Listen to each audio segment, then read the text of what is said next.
지난주에 필리핀 선교지를 방문하고 왔습니다.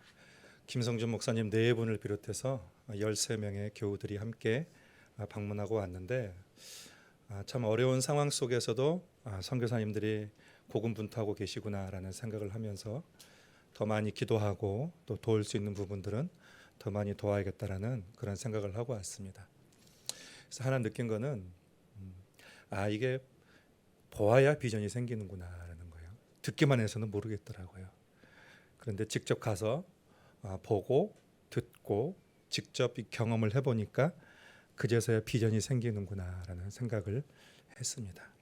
그래서 우리 성도님들도 좀 많이 봤으면 좋겠다 하는 그런 마음이 들었습니다. 오늘은 그리스도의 보배로운 피라는 제목으로 말씀을 나누도록 하겠습니다. 성경에서 피 이야기는 성경 전체를 꿰뚫는 핵심 주제라고 할 수가 있습니다. 피 이야기가 가장 성경에서 중요하죠. 우리가 수요일 날 구약의 제사들에 대해서 5대 제사들에 대해서 보고 있는데 그 제사 중에서 가장 중요한 것은 희생 제사예요. 그러니까 짐승을 잡아서 그 짐승에서 내 죄를 다 안수하면서 전달을 하고 그리고 그 제물이 이제 피를 흘림을 통해서 나의 죄가 사함을 받는. 그래서 구약 성경을 보면 짐승의 피가 구약 성경에는 흐르게 있다. 그러니까 희생 제사, 희생 제물의 피가 흐르고 있다라고 볼 수가 있습니다. 그런데 이 그 희생 제물은 신약의 예수 그리스도를 예표하거든요. 그 예수 그리스도의 그림자라고 할 수가 있습니다. 그래서 예수께서 구약의 모든 제사를 완성시키셨어요. 예수님께서 십자가에 달려 돌아가심으로 단번에 구약의 모든 제사를 완성시키셨습니다. 그래서 우리가 신약 성경을 보면 신약 성경에는 예수 그리스도의 피가 흐르고 있구나라고 볼 수가 있습니다. 성경 전체가 다 피 이야기다. 가장 중요한 핵심 주제는 피 이야기다라고 할 수가 있습니다. 그래서 우리가 드리는 예배, 또 교육, 전도, 교제 이런 모든 것들이 다 피를 기초로 형성되어 있습니다. 그래서 예배에 감동이 있으려면 우리가 피에 대해서 잘 알아야 되는 것이죠. 그리고 기도가 응답이 되려면 피를 통과해야 됩니다. 피를 통과해야 기도가 응답이 될 수가 있습니다. 그래서 우리가 피에 대해서 잘 알아야 우리가 신앙에 대해서 잘 알 수가 있고 우리 신앙도 성장할 수가 있어요. 신앙생활들은 오래 하신 분들은 이 주제에 대해서 잘 알고 있으리라고 생각이 됩니다. 그런데 여러분 우리에게 뭐가 문제냐면 익숙함이 늘 문제예요. 익숙하다 보면 감동이 없어요. 근데 오늘 또 여러분이 다 알고 있는 내용이지만 또 다시 한번 이 그리스도의 피에 대해서 여러분에게 설교하고자 하는 것은 이것이 가장 신앙의 원론적인 주제이기 때문이고 그리고 신앙의 능력을 경험하기 위한 원동력이 어디에 있는가? 피에 있기 때문에 여러분과 다시 한번 이 말씀에 대해서 나누기를 원합니다. 먼저 예수 그리스도의 피는 대속하는 능력이 있습니다. 오늘 본문 18절 19절 제가 다시 한번 읽어드리겠습니다. 너희가 알거니와 너희 조상이 물려준 헛된 행실에서 대속함을 받은 것은 금이나 은이나 금같이 없어질 것으로 된 것이 아니요 오직 흠없고 점없는 그리스도의 보배로운 피로 된 것이니라 라고 했습니다. 대속이 중요합니다. 대속이라는 사전적인 의미는 남의 죄를 대신하여 받음이에요. 그러니까 다른 사람의 죄를 대신 받는 거예요. 그것을 얘기하고 있습니다. 어떤 사람이 죄를 지었으면 그 죄에 대해서 대가를 지불해야 되는 것이죠. 남의 물건을 훔쳤다면 그 훔친 만큼의 그 처벌을 받든지 아니면은 배상을 해야 되겠습니다. 다른 사람의 몸에 상해를 입혔다면 거기에 그만큼의 형량을 받든지 아니면은 또 그만큼의 대가를 배상하거나 지불을 해야 되는 것이죠. 잘한 일에 대해서 정당한 보상이 주어지고 잘못한 일에 대해서 또 거기에 합당한 처벌이 이루어질 때 우리는 정의롭다, 공의롭다라고 그렇게 이야기를 합니다. 사람들은 이 세상이 공의로운 세상이 되어야 한다고 얘기합니다. 그리고 사람들이 믿는 하나님도 이 세상의 하나님이라면 공의로운 하나님이어야지 그렇게 사람들은 그렇게 바람이 있습니다. 하나님은 공의로워야 된다는 것입니다. 근데 성경이 말하는 하나님은 정의롭고 공의로운 하나님, 불의가 하나도 없으신 그 하나님을 선언하고 있습니다. 이사야 5장 16절 말씀에 보면 오직 만군의 여호와는 정의로우심으로 높임을 받으시며 거룩하신 하나님은 공의로우심으로 거룩하다 일컬음을 받으시리니. 하나님은 변덕스럽거나 불의가 없으신 공의로우신 하나님이라는 것입니다. 그런데 여러분, 이 공의롭다, 하나님의 공의롭다라는 것이 우리의 인간에게 좋은 것만은 아니에요. 우리 인간에게 또 좋지 않은 소식이 되기도 합니다. 왜 그럴까요? 하나님의 공의로운 것이 인간에게 좋지 않은 소식인 이유는 인간은 죄인이기 때문에 그렇습니다. 인간은 하나님 앞에 죄를 지었기 때문에 그렇습니다. 로마서 3장 10절 말씀에 보면 의인은 없나니 하나도 없으며, 사람들은 서로 비교하면서 저 사람은 의인이다 아니다 그렇게 하지만 성경은 분명하게 얘기합니다. 의인은 하나도 없다. 그렇다면 반대로 거꾸로 하면 모든 사람이 다 죄인이라는 것이죠. 로마서 3장 23절에 보면 모든 사람이 죄를 범하였음에 하나님의 영광에 이르지 못하더니라고 했어요. 모든 사람이 죄인이에요. 앞에서 이렇게 설교하는 저도 죄인이고, 그리고 듣는 여러분도 똑같이 죄인이라는 것입니다. 하나님이 공의로우셔야 하지만, 그것이 당연하지만 하나님의 공의로웠다는 사실이 우리에게 좋지 않은 이유는 바로 이와 같은 이유 때문입니다. 하나님은 공의로우신 재판장입니다. 그래서 당신의 그 공의로운 성품에 따라서 죄인을 심판하셔야 되는 것이죠. 그래서 거기에 대한 죄인들은 자신들이 죄를 지은 것에 대한 응당한 대가와 처벌을 받아야 하는 것이죠. 그것이 공의가 충족되는 것이라고 할 수가 있습니다. 죄인이 지불해야 될 대가에 대해서 로마서 6장 23절은 죄의 삭은 사망이다라고 했습니다. 너희가 이 계명을 어기면 정령 죽으리라 하나님께서 그렇게 말씀하셨어요. 죄의 삭은 사망이다라는 것입니다. 이 사망이 무엇인지에 대해서, 죄를 지은 인간이 받아야 될 그런 대가로서의 그 사망이 무엇인지에 대해서 우리는 알 필요가 있습니다. 이 사망이라는 것은 단절이에요. 하나님과의 단절입니다. 하나님과의 분리라는 것입니다. 처음 아담과 하와는 하나님과 늘 친밀한 교제 가운데 있었고, 하나님으로부터 필요한 생명을 공급받고 하나님이 주신 풍성함을 누릴 수 있는 삶을 살 수 있었습니다. 그런데 아담과 하와가 번제함으로 말미암아 그들은 단절되었어요. 하나님과 분리되었습니다. 하나님 옆에 나아가려고 해도 스스로 나아갈 수 없는 그런 비참한 처지가 된 것입니다. 그래서 사람이 영원히 죽을 때 영원히 몸에서 분리되는 것을 몸의 죽음이라고 합니다. 근데 둘째 사망이 있어요. 둘째 사망. 이 둘째 사망은 그리스도께서 재림하실 때에 이제 사람들이 영원한 그 그리스도가 그 안에 없는 사람들, 그러니까 영원한 하나님과 영원히 분리되어서 영원한 그 지옥의 고통을 받는 그것을 가지고 둘째 사망이라고 합니다. 모든 사람은 죄인입니다. 근데 그 죄의 대가, 하나님의 공의의 성품에 따르면 그 죄의 대가는 사망이라는 것입니다. 이것이 인간의 운명이죠. 그런데 성경 이야기는 거기서 끝나지 않습니다. 공의를 행하고 죄에 대해서 분노하고 심판하는 하나님으로 끝난다면 우리에게는 희망이 없어요. 우리에게는 소망이 없습니다. 하나님의 공의는 인간을 향한 심판으로 끝나지 않습니다. 여러분, 하나님의 공의의 결정은 예수 그리스도이십니다. 그래서 우리가 예수를 말할 때에 예수님은 하나님의 공의다라는 것이죠. 저와 여러분이 심판을 받아야 되는데 예수님께서 심판을 받으셨어요. 저와 여러분이 죽어야 되는데, 사망 가운데 죽어야 되는데 예수님께서 죽으셨습니다. 그것을 대속물이라고 하죠. 그래서 예수님은 하나님의 공의를 충족시키신 분이십니다.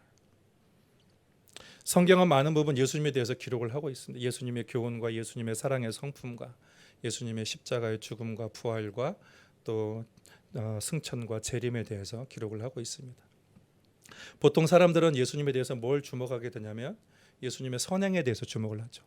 예수님의 교훈에 대해서 주목을 합니다. 그런데 예수님의 죽음의 의미에 대해서는 사람들이 관심이 없어요. 예수님 산상수훈을 가르치신 분, 선한 일을 행하시고 모든 사람들을 공평하게 대우하신 분, 그렇게는 알고 있는데 그런 사람들에게 예수님의 십자가의 죽음과 그 의미와 부활에 대해서 얘기를 하면 사람들은 불쾌해한다는 것입니다. 그렇다면 정말로 예수님은 도덕적으로 오신 분인가? 도덕적으로 존경할 분으로 끝나는 것인가? 그런데 우리가 존경하는 그 분이 이런 말을 했어요. 마가복음 10장 45절에 보면 인자가 온 것은 많은 사람의 대속물로 주려 함이라. 단순히 도덕의 선생으로, 선한 선생으로 온 것이 아니라 예수님은 당신의 이 땅에 오신 목적에 대해서 말씀하시는데 모든 사람들의 죄의 대가를 대신 받기 위해서 대속물로 예수님께서 오셨다는 것을 누누이 주님은 강조를 하셨습니다. 그것이 예수님께서 오신 목적. 그리고 예수님께서 그것을 이루신 삶이라는 것입니다. 그렇다면 예수님만 이렇게 말씀하셨는가? 그렇게 말씀하지 않았어요. 예수님을 전파하는 예수님 다음의 사도들 그리고 예수님의 제자들은 무엇을 전파했는가? 그들도 똑같이 대속물로 오신 예수님을 전파했다는 것입니다. 디모데전서 2장 6절에 보면 그가 모든 사람을 위하여 자기를 대속물로 주셨으니 기약에 이르러 주신 증거니라라고 했습니다. 예수님께서 오신 목적은 대신 우리를 대신 속하기 위해서 대속물이 되시기 위해서 하나님의 공의를 충족시키기 위해서 오시는 것입니다. 이것이 예수님의 죽음의 의미라는 것입니다. 여러분 율법은 늘 우리를 정죄합니다. 너는 죄인이야 그렇게 판결을 내립니다. 그 죄로 인해서 모든 저주가 우리에게 임했다. 네가 지금 이렇게 된 것은 내 죄 때문이야 라면서 우리를 정죄를 합니다. 그런데 여러분 전에는 우리는 율법의 저주 아래 있었습니다. 그런데 이제는 예수님께서 그 저주를 십자가에서 대신 받으신 거예요. 대속물로 우리의 저주를 대신 받으셨습니다. 갈라디아서 3장 13절 그리스도께서 우리를 위하여 저주를 받은 바 되사 율법의 저주에서 우리를 속량하셨으니 그리스도께서 내 죄를 대신해서 율법의 저주를 대신 받으셨어요. 그러므로 여러분이 만약에 예수 그리스도를 믿는다면 여러분은 더 이상 저주 아래 있지 않습니다. 여러분은 은혜 아래 있음을 여러분 선포하시기를 바랍니다. 누가 여러분을 복 없는 자라고 함부로 이야기합니까? 예수님께서 모든 저주를 다 짊어지셨기 때문에 하나님의 복이 우리에게 임한 것입니다. 여러분은 복 있는 자인 것입니다. 더 이상 사단의 깹에 넘어가지 마십시오. 너의 마음 생각해봐라. 내 마음은 지금도 더럽지 않느냐? 너 어젯밤에도 악한 생각하지 않았느냐? 너 어제도 사람들에게 상처를 주지 않았느냐? 사탄은 계속해서 우리를 위축시켜요. 우리를 절망시킵니다. 그렇지만 여러분 사단이 주는 생각을 거부하시길 바랍니다. 사단은 거짓말쟁이에요. 믿는 자들 하여금 그분의 은혜를 누리지 못하게 하는 것입니다.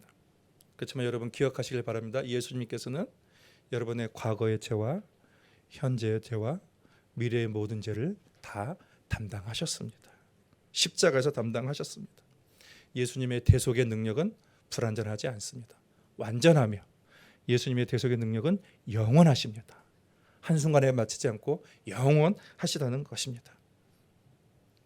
여러분 하나님의 공의로우신 재판장이라는 사실은 죄인인 인간을 두렵게 하지만 그렇지만 그 공의로 인한 대가를 예수님이 대신 받으셨다는 것에 대해서 우리는 예수님의 사랑에 감동하게 되는 것이죠. 그래서 우리는 그 대속물이 되신 예수님으로 인하여서 소망을 가질 수 있고 오늘도 믿음을 가질 수 있게 된다는 사실입니다. 여러분 이런 대속의 능력을 믿으시고 죄와 저주와 죽음의 사슬에서 자유하게 될 것을 여러분 선포하며 나가시길 바랍니다. 예수 그리스도의 피는 담대하게 하는 능력이 있습니다. 히브리서 10장 19절 말씀을 같이 읽겠습니다. 그러므로 형제들아 우리가 예수의 피를 힘입어 성소에 들어갈 담력을 얻었나니 우리가 하나님 앞에 나아가잖아요. 하나님 앞에 나아갈 때 여러분 내 이름으로 나가는 것이 아니에요. 나의 의로 나가는 것이 아니에요. 우리는 나의 선행과 또 나의 공로로 절대로 하나님 앞에 나아갈 수가 없습니다. 선하고 착한 일을 많이 했다고 여러 가지 많은 공로를 쌓았다고 해서 하나님 앞에 나아가는 것이 아니에요. 바르게 살았습니다. 깨끗하게 살았습니다. 여러분 그런 행위로 하나님 앞에 나아갈 수 있는 것이 아닙니다. 우리가 하나님 앞에 나아갈 수 있는 것은 오직 십자가를 통해서 하나님 앞에 나아갈 수 있는 것이죠. 그리스도의 피를 힘입어 나아갈 수 있는 것입니다. 어떻게 나아가냐면 담대하게 나아갈 수 있는 것이죠. 사람들은 흔히 생각하기를 저 사람은 좋은 일 많이 했으니까 뭐 하나님께 기쁨이 될 거야. 또 저 사람은 우리가 보기에도 저 사람은 하나님의 기쁨이 되지 않을 거야. 하나님이 저 사람을 잘 받아들이지 않을 거야 라고 사람들은 판단을 하지만 여러분 이것은 사람의 판단이에요. 하나님은 사람의 생각과 다릅니다. 예수 그리스도의 보혈은 모든 인간의 연약함을 다 담당하신 그 보혈인 것입니다. 그러므로 내가 조금 선을 행했든지 아니면 내가 좀 선하지 못한 삶을 살았든지 간에 누구든지 차별 없이 누구든지 상관없이 그리스도의 공평한 보혈을 말미암아 하나님의 보좌 앞으로 담대히 나아갈 수 있게 되는 것이죠. 여러분, 우리가 탕자 이야기를 잘 아실 것입니다. 탕자가 아버지의 재산을 가지고 떠나가지고 그곳에서 온갖 허랑방탕하며 온갖 지저분하고 정말 더럽고 정말 추한 존재가 되었습니다. 그런데 그가 그 아버지의 자비로운 사랑을 생각하며 아버지 앞에 달려갔을 때 아버지가 어떻게 했죠? 아버지가 먼저 달려와서 끌어안고 가락지를 끼우고 좋은 신발을 신고 그리고 송아지를 잡아서 잔치를 베푸는 그 아버지의 모습을 보게 됩니다. 그런데 그때 둘째 아들이 또 이런 말을 하죠. 아버지, 자신이 없어요. 아버지, 내가 아버지의 아들이라 일컬음을 감당치 못하겠습니다. 나를 품꾼 하나로만 써주시면 되겠습니다. 종으로만 내가 써주시면 내가 감사하겠습니다. 그랬더니 아버지가 뭐라고 그러죠? 무슨 소리냐? 내 아들아, 너는 내 아들이다. 너에게 필요한 것이 무엇이냐? 이 집에 있는 모든 것이 다 너의 것이다. 그동안 나 없어서 얼마나 힘들었냐? 네가 돌아온 것만으로는 안 된다. 돌아왔으니 이제 됐다라는 것입니다. 그게 무슨 말이에요? 너는 여전히 아들이다. 너는 여전히 내 자녀다라는 것입니다. 여러분, 하나님이 우리를 그렇게 받으십니다. 예수 그리스도의 보혈을 믿고 그리고 하나님 옆에 나아가는 자를 우리의 어떤 공로 때문에 우리의 연약함 때문에 하나님께서 우리를 받아주시거나 거절하시는 것이 아니라 예수 그리스도의 공로로 말미암아 예수 그리스도의 피로 말미암아 그 피를 의지하는 나아간 자에게 하나님께서 안아주시고 천국 잔치를 베풀어 주시는 거예요. 하나님은 우리를 환대하시고 환영하시는 분이라는 것입니다.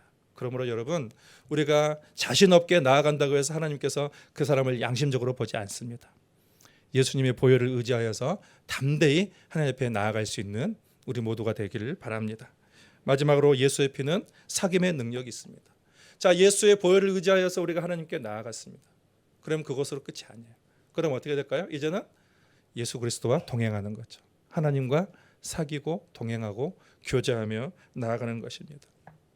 하나님은 임마누엘의 하나님이에요. 하나님이 얼마나 우리와 교제하고 싶으시냐면 그 하늘 보좌를 다 버리시고 죄로 인해서 너무도 더러운 우리지만 그렇지만 우리와 함께 교제하기 위해서 친히 인간의 몸을 입고 우리에게 오셨다는 것입니다. 그만큼 하나님은 우리와 사귀고 싶어 하시는 거죠. 그리고 그만큼 하나님은 우리와 교제하고 우리와 동행하기를 원하신다는 것입니다. 여러분, 그리스도의 피의 궁극적인 목적이 뭘까요? 그것은 주님과의 사귐입니다. 주님과의 교제입니다. 에베소서 2장 보면은 전에 원수도 했던 너희가 그리스도의 피로 십자가의 피로 가까워졌다. 그것은 뭐냐면 연합되었다. 하나 되었다는 거예요. 전에는 우리가 하나님과 분리되었지만 이제는 그리스도의 피 때문에 오직 그리스도의 피 때문에 하나님과 연합되었다. 하나님과 하나 되었다라는 것입니다. 그리고 하나님은 우리 아버지요, 우리는 하나님의 자녀, 그리고 때때로 하나님이 우리의 벗이 되기도 하고 그렇게 하나님과 살아가는 존재가 되었다는 것입니다. 그리고 그 사귐은 우리를 변화시키고 그리고 우리 안에 성령의 열매를 내는 삶으로 바꿔 나가시는 것입니다. 여러분, 하나님은 우리를 일꾼으로 부르지 않았어요. 하나님은 우리를 이용하기 위해서 부르지 않았습니다. 하나님은 우리를 사귀기 위해서 여러분 한 사람 한 사람을 너무도 사랑하시기 때문에 여러분과 함께 하고 싶어서 하나님은 우리를 부르셨다는 것을 여러분 기억하셔야 돼요. 오늘 우리는 성찬식을 합니다. 성찬식은 우리를 위해서 찢기신 예수 그리스도의 몸과 그 피를 기억하는 것입니다. 우리가 성찬을 하면서 어떻게 됩니까? 그리스도의 그 몸을 의미하는 또 떡을 먹고 또 피를 상징하는 그 포도주를 우리가 마시면서 하나님과 하나 되는 거죠. 그리고 그리스도의 대속을 기억하는 거예요. 그리스도께서 우리를 대속하심으로 내 대신 죽으심으로 나는 사망에 이르지 않고 나는 자유자가 되었다. 저주는 나에게 떠나갔고 나는 하나님의 은혜 안에 거하는 자가 되었다. 그것을 기억하는 것입니다. 또 하나는 그리스도께서 내가 그리스도의 몸과 또 살과 피를 먹으면서 내가 담대히 하나님 옆에 나아갈 수 있게. 또 하나는 뭡니까? 그리고 하나님과 친밀한 교제 가운데 머물게 되었다라는 것입니다. 여러분, 성찬식을 할 때에 그렇게 기억하시길 바랍니다. 내가 살과 피를 먹을 때에 성령이 임재하시고 성령이 내 안에 거하시고 나는 성령 안에 성령은 내 안에 거하시고 그리스도의 보혈로 말미암아 내가 정결케 됐고 하나님과 연합하고 하나님과 교제하는 시간이다. 여러분 이러한 마음을 가지고 성찬에 임하시기를 바랍니다. 그리스도의 보혈의 능력이 그 능력을 선포하면서 오늘도 나아가는 믿음의 삶을 살아가시기를 바랍니다. 하나님 아버지, 그리스도의 보혈로 말미암아 주님 우리를 대속하시고 우리를 구원하시고 우리를 죄에서 자유케 하시고 또 모든 저주에서 자유케 하시고 주님께서 친히 십자가에서 우리의 연약함을 담당하시고 주님 우리는 자유자가 되며 또 하나님의 복을 누리는 자로 주님께서 우리를 불러주시니 감사드립니다. 예수 그리스도의 공로를 의지하여서 이 시간 아버지 하나님 그리스도 앞에 나아갈 때에 주님과의 친밀한 사귐이 있도록 참된 자유와 또 천국의 기쁨을 누리며 나아갈 수 있는 복된 시간 되도록 주님께서 인도하여 주시옵소서. 예수님의 이름으로 기도하옵나이다. 아멘.